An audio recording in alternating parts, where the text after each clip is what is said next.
Саламатсыңарбы урматтуу студенттер, сиздер менен мен Жалал Абад колледжинин дене тарбия ПЦКсынын окутуучусу Сыдыков Уламбек Камбарбекович. Бүгүнкү өтүлүүчү темабыз баскетбол оюнунун тарыхы жана ойноо эрежелери. Сабагыбыздын максаты баскетбол оюнун студенттер арасында жайылтуу жана милдети баскетбол оюнунун ойноо эрежесин үйрөнүү. Темабыздын күтүлүүчү натыйжалары: баскетбол оюнунун тарыхын билет жана ойноо эрежесин өздөштүрө алат.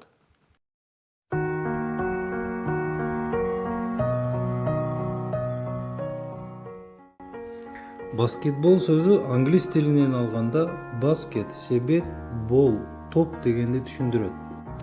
Баскетбол оюну бул командалык оюн болуп эсептелет. Баскетбол оюну 1891 жылы Америкада Спрингфилд, Массачусетс штатында колледж мугалими Джеймс Неймсмит ойлоп тапкан. 19-кылымдын акырында Неймсмит студенттерди спортко кызыктыруу максатында жаңы жолдорун ойлогон. Ал убакта студенттер гимнастика жана эркин жасалуучу көнүгүүлөр менен алектенчү. Ошол учурда Джеймс Неймсмит кыймылдуу оюн ойлоп тапкан.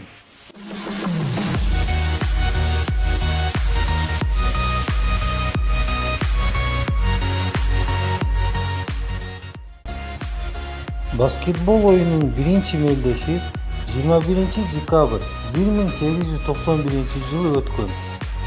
Неймсмит мөмө терүүчү корзинкаларды аянтчанын эки башына бийиктикке байлап, студенттерди эки тарапка бөлүп жасалма топ берген. Оюндун максаты азыркы учурдагы баскетбол оюнундай эле болуп, корзинкага топ түшүрүү болгон. Кайсыл команда көбүрөөк топ түшүрсө, ошол команда уткан. Топту алып жүрүү техникасы жок болгон. Колдон колго берип, топту корзинкага ташташкан. 1892 жылы Неймсмит 13 пункттан турган эрежелерди түзгөн. 1893 жылы мөмө терген корзинкаларды алып салып, заманбап шакекче тоочосу менен коюлган. 1894 жылы баскетбол оюнунун биринчи эрежелери бекитилген. Баскетбол оюнунда эки команда ойнойт. Бир командада 12-13 оюнчу бар. Алардын ичинен 5 оюнчу оюнга чыгат. Оюн 4 периодтан болот. Ар бир период 10 минутадан. Баскетбол ойнолуучу аянтчанын узундугу 28 метр жана кыскасы 15 метр болот. Аянтчада 6 метрлик сызыкча белгиленген. 2 упай, 3 упайлык ыргытууларды ажыратуу үчүн.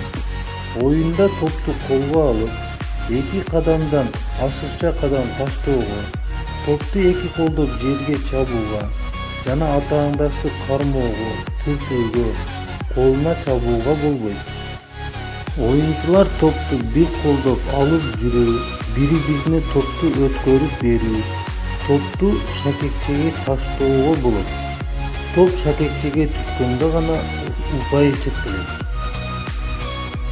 Баскетбол оюнунун пайдасы адамдын таяныч кыймыл аппаратын өнүктүрөт жана бекемдейт.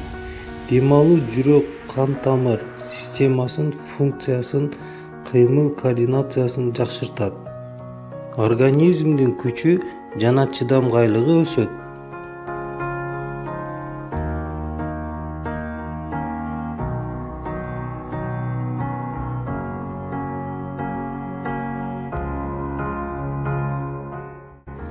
Ушуну менен биздин сабагыбыз аяктады. Баскетбол боюнча аз да болсо да түшүнүк алып алдыңар деп ойлойм.